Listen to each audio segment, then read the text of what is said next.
Haleluya. Umunyabyaha umwe ahindukiriye Imana, umunyabyaha umwe kuwe mu maboko ya Satani, ngo mwijuru haba iminsi mikuru. Amen. Haleluya. Mwijuru ngo haba iki? Haba iminsi mikuru.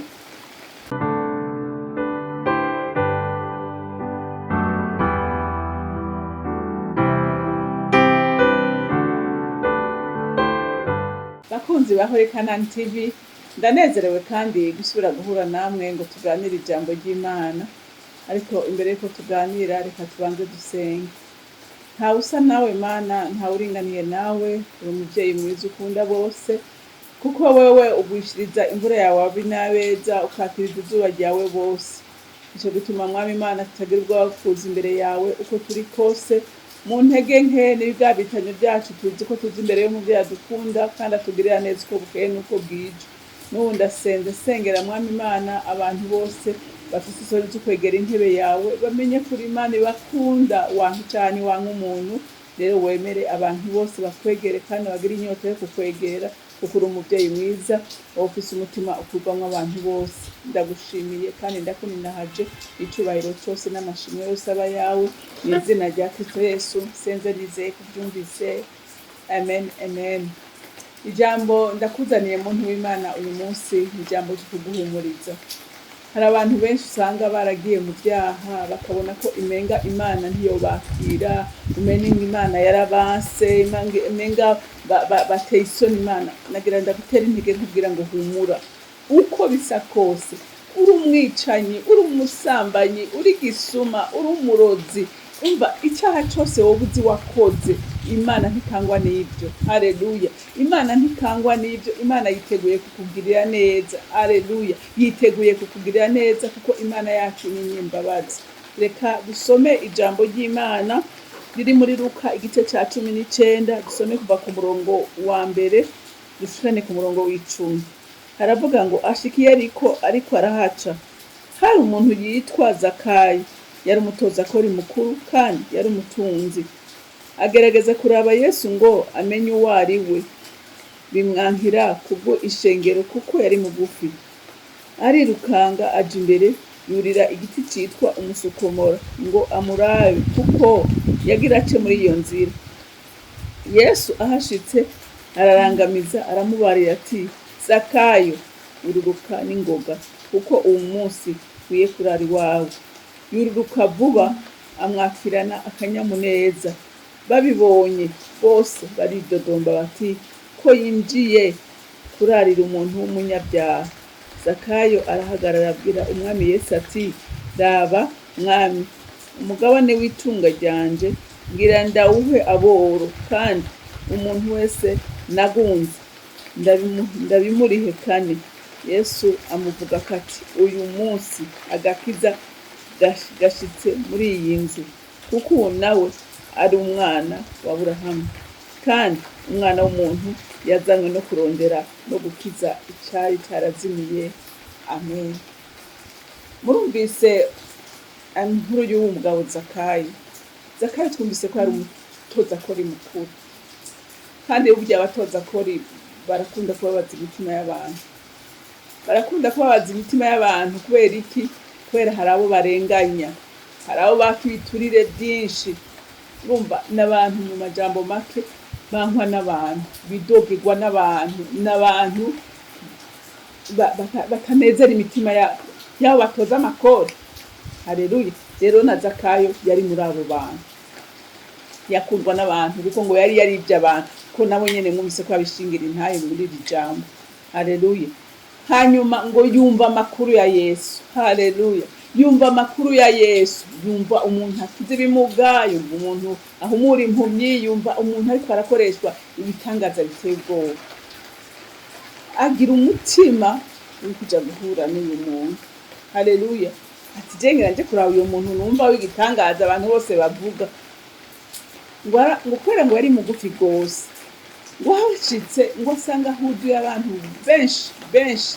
Aragerageza kugira ngo murabe mu maso, biranga. Hama yigira inama. Haleluya. Haleluya. Hama ngo yigira inama. Aravuga ati ko bimeze kose nteza kubona uyu muntu. amenya ngo inzira agira acemo, ngo arirukanga agenda yurira igiti. Haleluya, ngo agenda yurira igiti. Ese icompa nawe uyu munsi uko uri kose, uko umeze kose, wogira inyota ukagira inzara yo guhura na Yesu. Haleluya, haleluya, ukagira inzara ukagira inyota yo guhura na Yesu. Yesu ntakangwa n'ibyo uriko uracamwo, Yesu ntakangwa n'ibyo waciyemwo, Yesu ntibimukanga na gatoya, ariko ikimuhimbara kikanyiganyiza intebe y'Imana ni umunyabyaha umwe ahindutse akihana.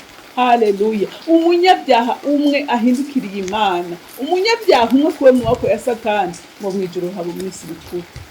Amen. Haleluya, mwijuru ngo habiki haba iminsi mikuru. Hanyuma ngo yurira ku giti, ngo cari igiti kinini, ngo hanyuma ngo yurira hejuru kw'ijana. Yesu ngo hashitse aramenya amakuru. Haleluya, aramenya ko ari umuntu yifuza kumubona. Ingenda kubwire muntu w'Imana, niwagira inyota yo kurondera Yesu, niwagira inyota yo kuvuga ngo umwami Yesu, jewe ubuzima ni mu nda bwansi kandi ntacyo nshoboye, mugabo wewe narumvise ko ushoboye byose, narumvise ko ubohora, narumvise ko utabara, narumvise ko uhindura amateka, ndakwinginze uduhindurire. Haleluya, Yesu arabimenya, Yesu aramenya ikiri mu mutima wawe, Yesu aramenya ico unyotewe, Yesu aramenya intege nkufise. Haleluya, nguhama aramubwira ngo Zakayo. Zakayo ngo aratangara. Amen. Zakayo ngo aratangara, avuga ngo yunguse ni ati yamenye gute? Aratangara. Hanyuma ngo manuka, uyu munsi ndarari wawe. Numvise umwansi ngena ameze, abantu ngo barababara, abantu ngo barababara, baradodomba, baravuga ati uyu muntu yuko abaye umuntu w'Imana akemera kujya kurara mu nzu y'umunyabyaha. Ati ntazi ko uye yatikije ibintu by'abantu, ntazi ko ari inkozi y'ikibirengeje. None ni gute umuntu w'Imana yaja kurara mu nzu y'umuntu nguyu? Yesu aramenya amakuru ko abantu bariko baridoga. Haleluya, haleluya, arababwira atumbiriza, jewe sinazanywe n'abakomeye, navuye mu ijuru kubera abagwayi. Ati iyo abantu bari bakomeye sinari kuza, ariko naje kuzimurira icyazimiye. Haleluya, ati naje kuzimurura iki? Naje kuzimurura icyazimiye. Zakayo yumvise ko Yesu aje kurara iwe, akogwa ko yujura akanyamuneza, yumve amaso yiwe arahumuka, amatwi yiwe arazibuka, aratahura icyo akwiye gukora. Amen. Uyu munsi ntuzomenya icyo ukwiye gukora uyu mwami Yesu ataraza mu bugingo bwawe. Hari ibyo ubona uri kurakora, hari ibyo ubona ukora ntumenye n'ibituma uri kurabikora, ariko ibyo uri kubikoreshwa n'uwundi mwami. Ariko umwami w'amahoro niyaza muri wewe, azoguhindura, aguhindurira amateka, aguhindurira amaso, aguhindurire kumva, aguhindurire gutahura. Haleluya, haleluya, aguhindure, akugira umuntu mushasha. Mwumvise ibyo yanditse kuvuga, aravuga ati jewe ubutunzi mfise ndagomba kubaha aboro. Haleluya, ati ndagomba guha aboro. Ati hanyuma abo narenganije, ati nararenganije batari bake. Ega kare ntiyumva ko ari ukurenganya. Iga Yesu atarakugendera mwe mu Imana ngo aze muri wewe, mutahura ko ibyo uri kurakora bikora amakosa, ubona umengana uburenganzira bwawe, ariko mpemu yaramaze kukugeramo. Urabona ikini, uhitamo ikibi n'icyiza, uramenya kubitandukanya. Zakayo arabona ko yarenganije abantu. Haleluya, baravuga ngo ndabasubiza ibyabo inshuro zimwe. Amen. Haleluya. Yesu aravuga ngo uyu munsi ngo agakiza karashitse mu nzu yawe. Ese icompa nawe uyu munsi agakiza kakinjira mu nzu yawe. Ese icompa nanjye uyu munsi agakiza kakinjira mu nzu yawe. Ese icompa uyu munsi amateka yawe n'ayanje agahinduka. Ese icompa amateka yabawe n'ayabanje agahinduka. Haleluya, Yesu akinjira mu mitima yabo akabahindura, akabakora, akabahishurira. Haleluya, Yesu aje mu bugingo bwawe ntabisiga uko yarari, uko waruri. Yesu aje mu bugingo bwawe araguhishurira n'ibyo utaruzi ukabimenya, n'ibyo utatahura ukabitahura. Haleluya, haleluya. Ngaha hepfo ku murongo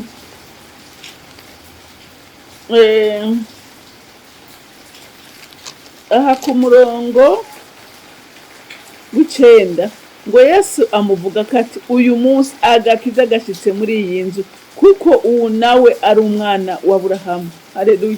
Mwumvise uyu nawe nta muntu n'umwe Imana yari ngwaperwa wo gupfa rubi. Haleluya. Nta n'umwe ngo kwiretse wa mwana wo kurimbuka gusa, ariko abantu bose Imana yaremye irabakunda bose. Haleluya. Imana ikunda umuntu uwo ari we wese, n'uyubona ruhebwa uvuga ngo ni ruhebwa imbere y'Imana. Haleluya. Haracari ibyizigiro. Amen.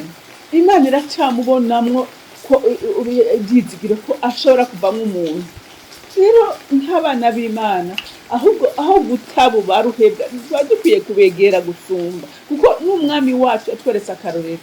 Umuntu wese yaba afise ikibazo niwe yegera, niwe yagirira neza. Haleluya. Haleluya. Ngo kandi umwana w'umuntu ngo yazanywe no kurondera no gukiza icari carazimiye. Amen.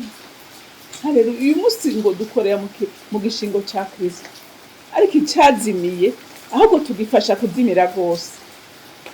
Tugifasha kuzimira gose aho kukizimurura tukacereka inzira yo gucamwo, ahubwo turondera ahubwo kumwigizayo. Uyu munsi hari n'abataramura abantu bari mu ntege nke bakabirukana mu ishengero. None wewe wumva uri mu gishingo ca Kristo, ko Kristo yegera abantu bose bari mu ntege nke, yegera abanyabyaha, yagirira neza abari mu byaha. Kuko uravye n'abigishwa biwe murazi yuko hari abamwihakanye. Urumva mugabo ntiyaciye abata, oyaye yabataye, arabihanganishije, arabihanganira, hanyuma arabasengera barakomera, bahabwa imbaraga, bahinduka abagabo bazima bashingira intaho umwami. Rero bantu b'Imana nukuri twirinde tureke guhohosha irenga rivunitse, ahubwo turikomeze turitera urwego. Haleluya. duterane urwego. Uri mu ntege nk'umutera urwego, umenye iti ejo bizogenda neza, uyu munsi naho bikunaniye ejo bizoshoboka. Haleluya. umutera urwego kugira ngo tuba by'ukuri abana b'Imana, by'ukuri tube babandi ijambo ry'Imana ryavuga ngo tugende tumurike, tugende tuba umuco, tumurikira abari mu mwiza. Rero Imana yo mw'ijuru ibampera umugisha. Mana data rugira byose uri mw'ijuru, uri mwiza kandi ugira neza. Ndashima Yesu umwami w'amahoro ko yitanze kugira ngo arakore ubugingo bwacu. Ndashima umwami Yesu kuko aduhoranira imbabazi nyinshi n'urukundo rwinshi. Mwami wanje singira amajambo yo kugushimira, singira amajambo yo kukuvuga kuko ureza ubwenge bwacu. Uri umwami mwiza, umwami agira neza, uri umwami akunda abanyantege nke kuko wamushaka kubakomeza, wamushaka iminsi yose kubatera intege kugira ngo bashike ku rugezo bahinduka kuba abana buzuye kandi bujujwe imbaraga zawe. None nyaguhoraho ushimagizwe kandi wubaho kuri ubwo buntu. Hama icubahiro cose n'amashimwe agarukire data, nkaba ndabisenze ndabyizeye.